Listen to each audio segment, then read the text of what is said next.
Good morning ma'am. कैसे हो आप सब? अच्छे हैं। अच्छे हो? तो आज की अपनी क्लास में अपन त्योहार के बारे में पढ़ेंगे। तो त्योहार क्या होते हैं? फेस्टिवल सब जानते हो आप? फेस्टिवल अपन सब मनाते हैं।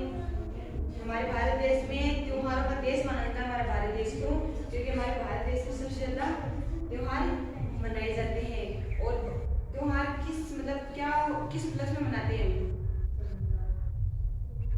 क्योंकि उसमें खुशियाँ होती हैं, सब एक दूसरे के साथ में रहते हैं, मिलजुल कर रहते हैं ना, मिठाइयाँ खाते हैं, नए नए कपड़े पहनते हैं। और एक त्योहार ऐसा होता है जब सब लोग एक जगह इकट्ठे होते हैं और मिलजुल कर अपना काम करते हैं। करते नहीं करते?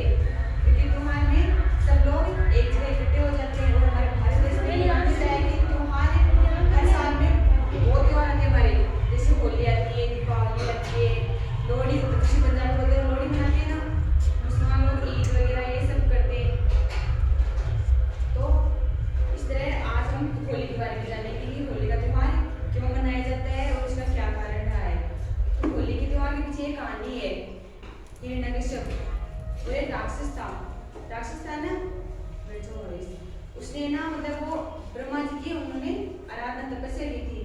तो ब्रह्मा जी ने उनको आशीर्वाद के रूप में दिया था कि उन्होंने मांगा कि मैं अमर हो जाऊं। अमर का आशीर्वाद नहीं दिया, पर उन्होंने आशीर्वाद दिया कि ना रात में ना दिन में, ना घर के बाहर ना घर के अंदर, ना अस्त्र और ना शस्त्र, ना कोई स्त्री ना कोई पुरुष, कोई भी उसको नहीं मार पाएगा, वो किसी से भी नहीं मरेगा, ऐसा उसने आशीर्वाद दिया। तो ब्रह्मा जी ने उसको आशीर्वाद दिया।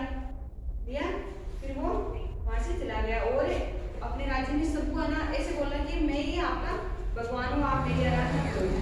तो सब लोग उसकी पूजा करते थे और मूर्ति के रूप में उसे पूजते थे सब लोग। और जो नहीं पूछता था उसके साथ वो मारपीट करता था या फिर जान से मार देता था। तो उसके घर में उसका बेटा मतलब प्रहलाद, उसका जन्म हुआ। प्रहलाद था, वो था विष्णु भगवान का भक्त। विष्णु भगवान का बहुत बड़ा भक्त था प्रहलाद। तो प्रहलाद करता था विष्णु भगवान की पूजा। वो अपने बाप ना, वो उसका पिता था हिरण्यकश्यप, वो एक राक्षस था, वो उसकी पूजा कभी नहीं करता था। उसने बोला कि मेरा आराध्य देव विष्णु भगवान है, तो मैं उनकी ही पूजा करूंगा और उनकी ही आराधना करूंगा। इस बात से हिरण्यकश्यप ने नाराज होते थे और अपने बेटे को बहुत सी सजाएं देते थे कि नहीं तू मेरी आराधना करेगा। तो वो फिर भी उन सजाओं के बावजूद भी वो उनकी आराधना नहीं करता था। तो विष्णु भगवान का ही था भक्त थे, तो वो उनकी आराधना करता था। ऐसे करते करते उन्होंने बहुत सी सजाएं दी अपने बेटे को, फिर भी उसका बेटा नहीं माना। तो हिरण्यकश्यप की बहन थी जिसका नाम था होलिका। क्या नाम था?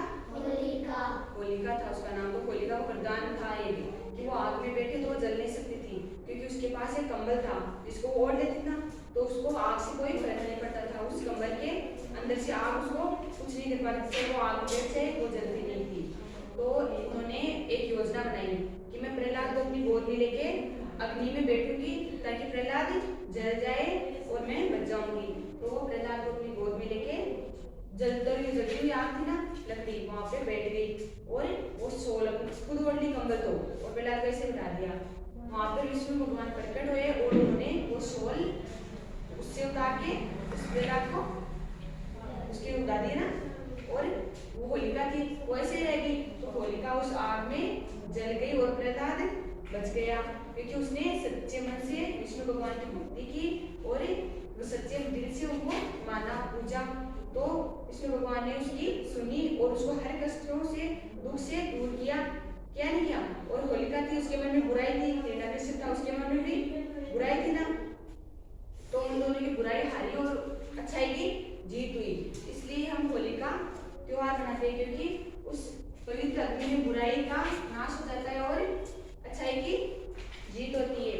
क्योंकि होलिका बुरी थी तो वो जलकर राख हो गई और प्रहलाद सच्चा था तो वो बच गया और उसकी भक्ति अमर हो गई एक तरीके से।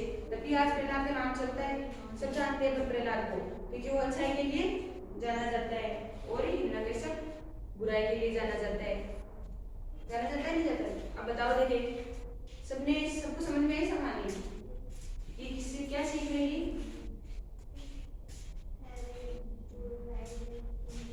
बुराई नहीं करनी चाहिए और बुराई पर अच्छाई की हमेशा जीत होती है। बुराई ज्यादा देर नहीं चल पाती और अच्छाई हमेशा का बुरा मत सोचो, हमेशा सबका अच्छा सोचना सीखो, अच्छा सोचो और सबके साथ अच्छा व्यवहार करो, कभी भी बुरा व्यवहार